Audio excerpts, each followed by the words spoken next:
इसका बच्चों के अंदर मुझे नहीं लगता ज्यादा महत्व है।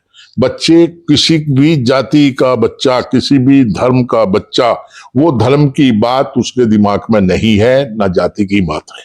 हाँ, एक आदमी 10-10 सिपाही कहीं शादी विवाह में जाते हैं, मैं कहा भाई ये कौन है, इसके साथ पुलिस है, मैं कहा नो जी वो है, मैं कहा गुंडा है ये।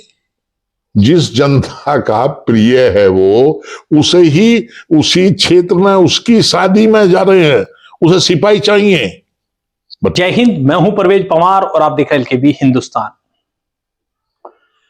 पूर्व में हम इंजीनियर अशोक पंवार जी का एक इंटरव्यू किया था, जिसको आप लोगों ने काफी पसंद किया, जिसमें हमने इनका जो एक साइंटिफिक अधिकारी से एक उद्योगपति तक का सफर के बारे में इनसे चर्चा की थी।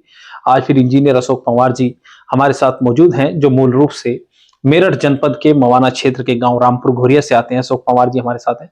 सबसे पहले तो पंवार साहब आपका स्वागत है। नमस्कार। पंवार साहब, आज हम आपसे चर्चा करेंगे कुछ सामाजिक मुद्दों पर, और वर्तमान समय में जिस तरह के राजनीतिक एवं सामाजिक परिस्थिति है उनको लेकर चर्चा करेंगे। जिस तरह से अभी एक बिल पारित हुआ था यूजीसी बिल के नाम से, जिसको लेकर बड़ी चर्चाएं हुई और विरोध प्रदर्शन भी किया गया, सवर्ण समाज द्वारा विरोध प्रदर्शन किया गया, जिसके बाद सुप्रीम कोर्ट द्वारा उस पर रोक लगा दी गई। तो किस तरह से देखते हैं? पहले तो मैं ये बताना चाहूंगा और उन लोगों से भी अपील करूंगा जो स्वर्ण शब्द यूज करते हैं। सवर्ण का वे मतलब ही नहीं जानते। स्वर्ण का मतलब है एक से विचार, एक से कार्य, एक सी पूजा धर्म अर्चना करना जी।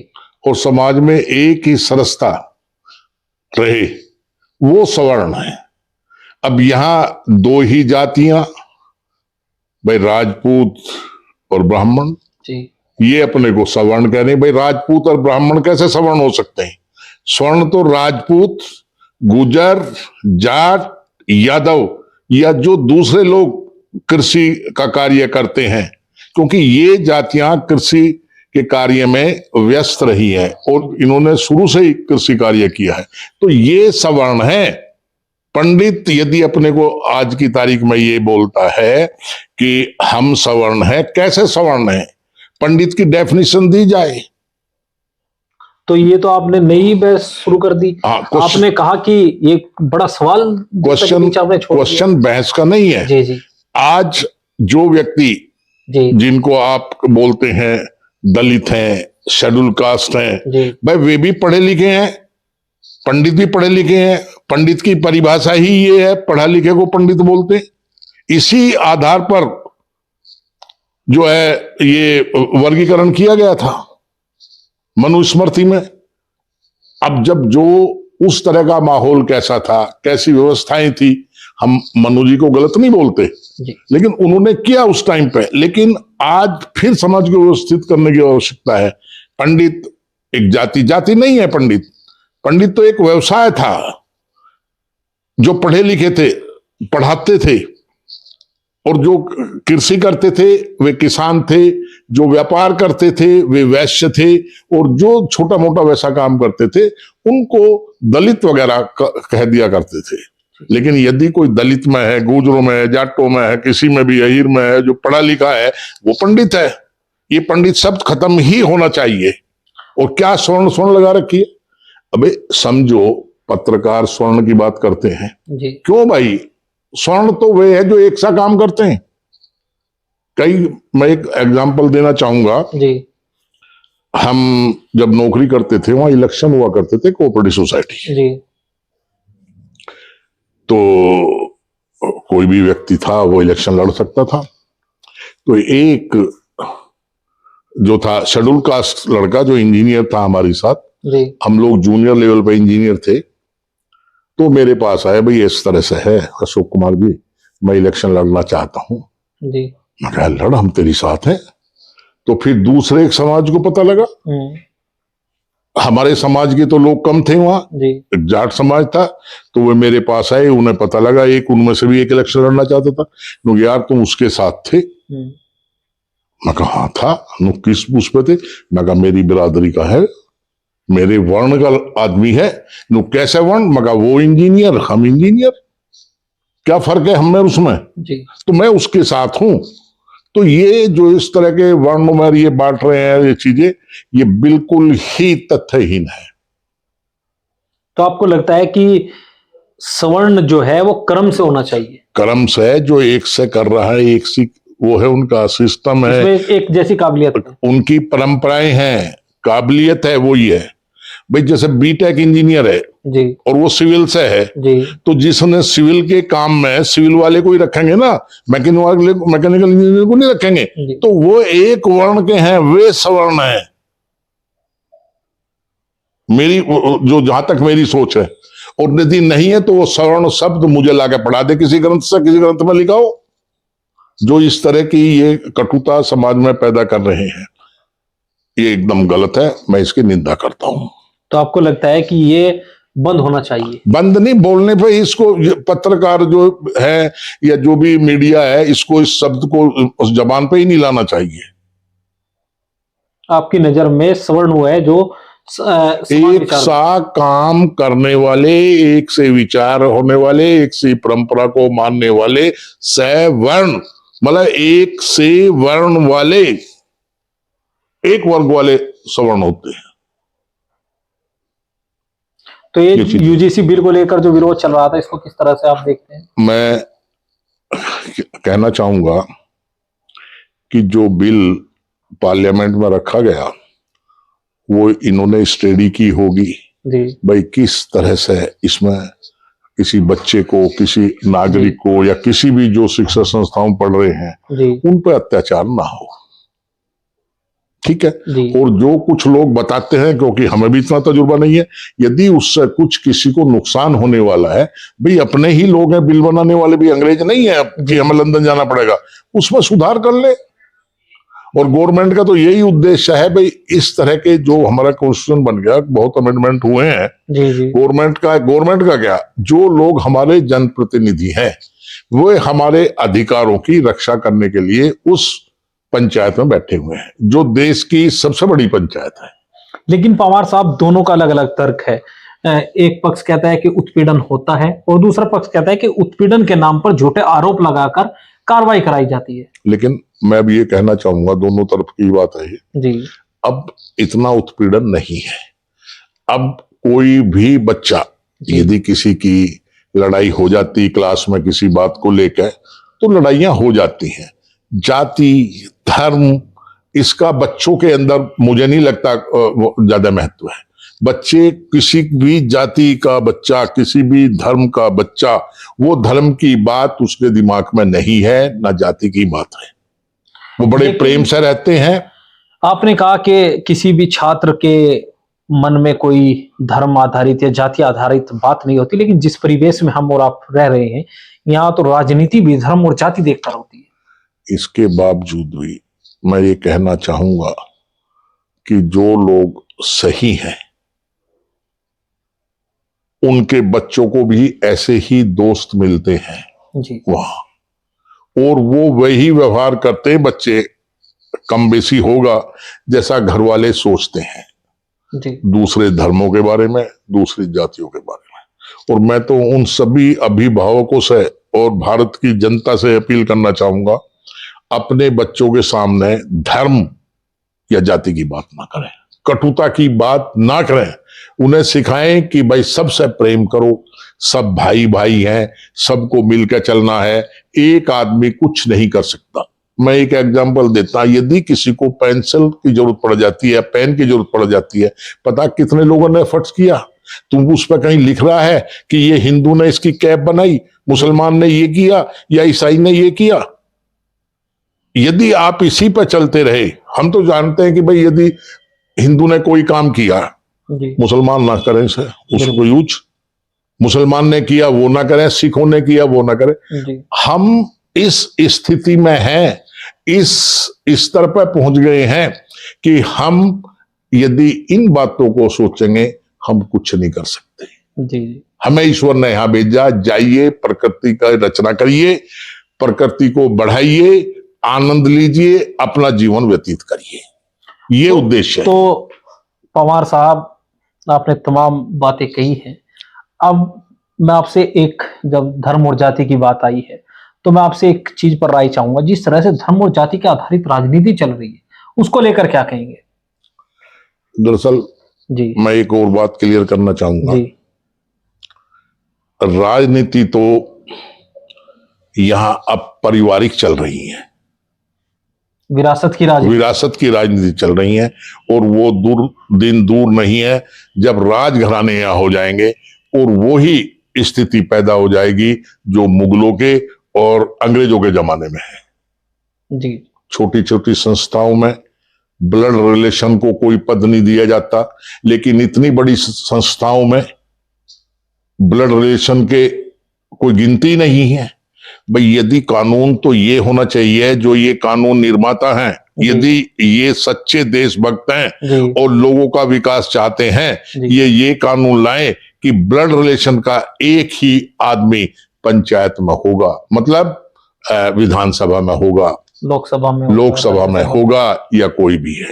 एक परिवार के 20-20, 25-25 आदमी है, एक परिवार में 3 आदमी, तीनों बड़ी पंचायत पार्लियामेंट के मेंबर हैं। भाई ये क्या धांधला चल रहा है? तुम ही हो और कोई नहीं है? यदि है तो इन्हें वोटों की क्या जरूरत है, बताइए? यदि ये ही देश को चलाने वाला है, इनसे काबिल नहीं है कोई, तो ये वोट क्यों लेते हैं? इनको ऐसे ही परमानेंट बना दो। जब 3 के 3 ही आने हैं तो फिर इलेक्शन की क्या जरूरत है? यदि और परिवार, राजनीति में जो एंट्री होनी चाहिए वो काबिलियत के आधार पर होनी चाहिए, ना कि विरासत के हिसाब से। क्वेश्चन, काबिल तो एक परिवार के भी 10 हो सकते हैं जी। काबिल की आवश्यकता नहीं है। काबिल की ये आवश्यकता तो ये है कि उसके मन में देश के प्रति, जनता के प्रति काम करने का कितना जज्बा है जी। और ब्लड रिलेशन का तो होना ही नहीं चाहिए। सबको चांस मिलेगा काम करने का। ये एक ही परिवार क्यों करेगा भाई? दूसरे भी चाहते हैं, वे इससे बढ़िया कर सकते हैं, उनमें इतना जज्बा है। उन्होंने पहले भी बहुत परिवार हैं जिन्होंने अंग्रेजों के साथ लड़ाई लड़ी है, उन परिवारों को तो आज तक पूछा नहीं जाता। तो कहने का मतलब ये है, कैसे भी हो, लेकिन इस तरह से ना हो कि लोग जनता को, जनता का ही प्रतिनिधि ब्लैकमेल करें। लेकिन पवार साहब, जब आप जैसे समाज में सामाजिक स्वीकार्यता वाले लोग, जो समाज के लिए शिक्षा के क्षेत्र में अहम योगदान दे चुके हैं, आपको बीएसपी सुप्रीमो मायावती चुनाव लड़ाना चाहती थी, आपको बुलाया गया लेकिन आपने मना कर दिया। जब आप जैसे काबिल लोग राजनीति को अपने आप से अलग कर लेंगे तो फिर कैसे ये संभव है? हाँ, ये अच्छा सवाल है। मैंने इस पर बहुत विचार किया था। मैंने इलेक्शन लड़ने से पहले ये सोचा था कि पहले उस माहौल को देख ले। जी जी। जब भी बच्चे को एडमिशन दिवाते थे बड़ी यूनिवर्सिटी में या कहीं जाते थे, तो पेरेंट्स ये पता करते थे भाई यूनिवर्सिटी में कैसा माहौल है, कैसे इनसे जो है नौकरियां मिलती हैं, यहाँ कौन कौन सी कंपनियां, सब देखते थे। तो मैंने भी यही कोशिश की थी कि तू पहले देख। लेकिन ऐसे लोग अगुआ बने हुए थे कि जिनसे मेरी बात करने की भी हिम्मत नहीं थी। मैं कुछ बात करूंगा, वे कुछ सुनेंगे, और जो मैं शब्द बोल ही देता हूं, जो भ्रष्टाचार का बोलबाला है, ये एक नीचे से लेकर ऊपर तक जो शासन कर रहे हैं, अपने को देश के पुत्र सपुत्र मानते हैं, उन्हें सब पता है कि सब धांधली है। आज की तारीख में राजा को, मीन्स जो पार्टी का नेता है, जो पार्टियां बनी है, पार्टी का सुप्रीम है, उसे जनता में जाकर खोजना चाहिए आदमी, कौन सही है कौन गलत है। लोग पैसे लेकर इनके पास जाते हैं, मुझे टिकट दीजिए, जो ज्यादा पैसे देता है उसे टिकट देते हैं, ये जानते भी ये बहुत ही भ्रष्ट और निकम्मा आदमी है। तो हम जैसे आदमी का कहां कोई मूल्यांकन करेगा? आज का जमाना जो है वो पैसे से मूल्यांकन करते हैं लोग, जो जितना पैसा देगा उसको बना देंगे। लोग यहां तक है, आप क्या पूछेंगे, बिरादरी के ठेकेदार बन के बताते हैं हम बिरादरी के ठेकेदार हैं। हमें टिकट दे दीजिए, हमें बना दीजिए। आज इस पार्टी में है उसके गुण गाते, रामचंद्र जी के गुण गाते, जब दूसरी पार्टी में चले जाएंगे तो उनके गुण गाते। रामचंद्र जी उनके लिए कुछ नहीं है। अब क्या किया जाए? दल बदलने के साथ ही विचारधारा बदल दल, जाती है। हाँ, कोई दल नहीं है, इनका क्या दल है? इनको तो कहीं से भी टिकट मिले, और टिकट भी, अच्छा एक बात देखिए, मैंने मान लिया जो आपका जनता का जो प्रतिनिधि ऐसा होना चाहिए, शक्तिशाली, मीन्स उसे किसी का डर ना हो, उसके पास संसाधन होने चाहिए कि वो अपनी गाड़ी से पार्लियामेंट या विधानसभा जा सकता हो, अपने पैसे से वहां रह सकता हो, लोगों को, और उसे किसी से डर ना हो। यहां एक एक आदमी 10-10 सिपाही कहीं शादी विवाह में जाते हैं, मैं कहा भाई ये कौन है? इसके साथ पुलिस है। मैं कहा जी वो है। मैं कहा गुंडा है ये, इसे लोगों से खतरा है, इतने अपराध किए हुए हैं, जो इसकी रक्षा ये सिपाही करेंगे? देश का पैसा लूट रहा है, सब कर रहे हैं, खा और रहे उस क्षेत्र में जिस क्षेत्र की जनता ने उसे चुना है, उसी क्षेत्र में सिपाही उसकी जरूरत है। जिस जनता का प्रिय है वो, उसे ही उसी क्षेत्र में उसकी शादी में जा रहे हैं, उसे सिपाही चाहिए। बताइए। और कोई कहने को तैयार नहीं है ये गुंडा है। मुझे तो नहीं लगता कोई आदमी जो है शरीफ हो, शरीफ के पास इतना ही पैसा आ सकता, ऐसी हम जैसी बकवास कर सकता आपके सवालों का जवाब देकर। कौन सुनेगा? आप कर तो रहे हैं, हमें कौन सुन रहा? मैं किसी का फायदा नहीं कर सकता भाई, मेरी बात तब सुनेगा आदमी, मैं किसी का फायदा कर सकता हूं। अभी कई जगह शादी विवाहों में मंत्री, एमएलए, एमपी सब आते हैं और उनके पीछे लगे थे लोग। मैंने एक शादी विवाह में भी गया, मैं भी उस मंत्री, उसे जानता हूं, मंत्री रहे हैं। मैं कहा भाई हमें भी मिलो। अजी नहीं, फोटो खिंचवाओगे, ये खिंचवाओगे। मैं कहा भाई फिर हमारी तो नमस्ते, ठीक है भैया, बिना इसके मंत्री के भी बात करे रह जाना।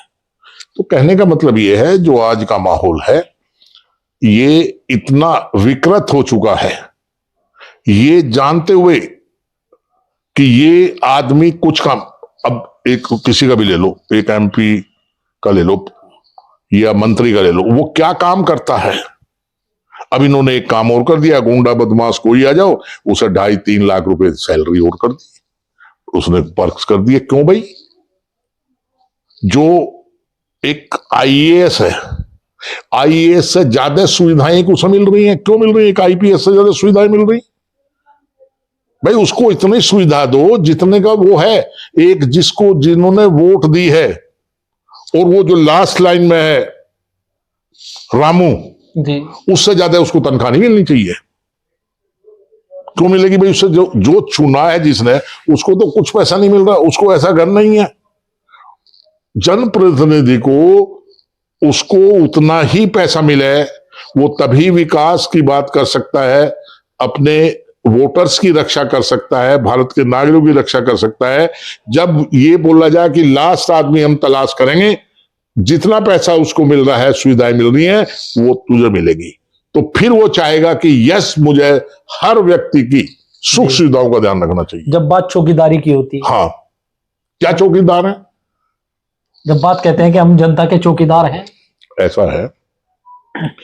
ये जो मुंह दिया है आदमी को, ये सही बात करने के लिए दिया। आप यही आदमी का स्टेटस देख सकते हैं जी, मैं चौकीदार हूं। क्या चौकीदारी कर रहा भाई? गलत बात। तेरे को जनता ने चुना, जनता के चुने हुए लोगों ने तुझे एक इस पोस्ट पे बैठाया, बहुत जिम्मेदारी हो जाती है। गैर जिम्मेदाराना भाषण देना ये गलत है, और यहां यही हो रहा है। कौन मुश्किल भाई? पार्लियामेंट है, पार्लियामेंट में तुम पर्सनल बात करते हो। जो व्यक्ति पार्लियामेंट में काम नहीं करने देना चाह रहा, उसको उस दिन का भत्ता भी नहीं मिलना चाहिए, उसकी सैलरी लोग देनी चाहिए। उनको तो कुछ भी बोल लेंगे। भाई पॉजिटिव वर्क क्या किया? ये जनता के टैक्स का पैसा है, भोले भाले लोग कमा रहे हैं, वे टैक्स दे रहे हैं, उनको आप बर्बाद कर रहे हैं। कौन इसकी रोकथाम कर रहा? मैंने आज पढ़ा है हरियाणा के कई डिपार्टमेंट सब घाटे में चल रहे हैं। पूछा गया कहां से दे लोग पैसा? डिपार्टमेंट बांटते हैं लोग, भाई मुझे तो ये डिपार्टमेंट मिल जाए, यस दे दो जो डिपार्टमेंट मांगा। उससे पूछे जाना चाहिए इस डिपार्टमेंट में 1,000 रुपए का प्रॉफिट किया पर मंथ इस मंत्री ने, तू कितना प्रॉफिट करके देगा? कोई पूछता? जब बजट बनता है या गवर्नमेंट जो है चार्ज लेती है, टेक ओवर करती है, क्या ये पूछा जाता है कि इस डिपार्टमेंट में इस सरकार ने इतना घाटा किया और हम इतना प्रॉफिट करेंगे? नहीं, कोई मतलब नहीं है, जो चल रहा चल रहा। तो वर्तमान परिस्थितियों को लेकर आप क्या कहेंगे, जो वर्तमान स्थिति है इसमें क्या बदलाव होना चाहिए? मैं आपको ये बताऊंगा जो मैं भी सोचता हूं, इतनी एज हो गई है, यदि इसी तरह के लोग जनप्रतिनिधि बनते रहे, एमएलए एमपी बनते रहे, तो यहां कुछ नहीं हो सकता। हाँ, मैं ये नहीं कह रहा सब खराब है, चंद लोग हैं जो इंटरेस्ट लेते हैं, काम करते हैं, उनकी वजह से ये सब काम चल रहा है। आपने देखा ही होगा, वो पुल गिर गया जी, सीमेंट नहीं लगाया, उसमें एक हवाई जहाज वो हो गया, फलाना हो गया, रेल का एक्सीडेंट हो गया। भाई यदि यही होना है तो किसी को प्रधानमंत्री बना दो, किसी को मंत्री बना दो, वो भी करता रहेगा। यानी जिसको मंत्रालय मिले वो उस विभाग का हो, पहले उसको देने से पहले उसकी बैलेंस शीट बननी चाहिए। इसमें डिपार्टमेंट में ये चीजें हैं, इतना प्रॉफिट था या घाटा था, इसने इतना घाटा किया। यदि वो घाटा कर रहा तो किस बात का मंत्री है? यदि मैं इनकम टैक्स में कुछ छोटा सा घपला कर देता हूं या नहीं जमा कराया तो मेरे पे तो डंडा लेके चढ़ रहे हैं, नोटिस आएंगे, ये आएगा वो आएगा, मैं चिंतित रहूंगा। अबे उन्हें कुछ नहीं, उन्हें क्यों नहीं भाई जी। तो कहने का मतलब ये है, इसमें ट्रांसपेरेंसी होनी चाहिए, पारदर्शिता जरूरी है। ये बता दें कि भाई ये फायदा है, ये नुकसान है। मैं गया था, इसके टूर पर गया था, हमारा एक संगठन है यूरोप जी, तो यूरोप से हम गए इसमें स्विट्जरलैंड जी। स्विट्जरलैंड में कोई घड़ियां बनती हैं जी, तो वहां हमें उसने गाइड ने बताया कि 1680 यूरो पर हेड प्रॉफिट दिया है गवर्नमेंट ने इस साल में, जिस साल में हम गए थे। और यहां तो कोई प्रॉफिट का नाम ही नहीं सुना हमने जी। भाई इतने railway department, road department, telephone department, 70 department है, कोई प्रॉफिट ही नहीं। आम नागरिक को क्या मिलता? प्रॉफिट मिलना चाहिए ना। जब एक हम छोटे से व्यवसाय करते हैं, हम भी अपने आदमियों को बोनस दे देते हैं, तनख्वाह देते हैं, उनके बच्चों का ध्यान रखते हैं, फिर सरकार क्यों नहीं रखती जी, जिसके पास सारा खजाना है, सारा मामला। तो अशोक पंवार जी हमारे साथ मौजूद थे, जिनसे वर्तमान सामाजिक एवं राजनीतिक समीकरणों पर हमने चर्चा की। बहुत बहुत धन्यवाद पंवार साहब आपका। आगे की तमाम अपडेट के लिए बने रहिए एलकेबी हिंदुस्तान के साथ। जय हिंद।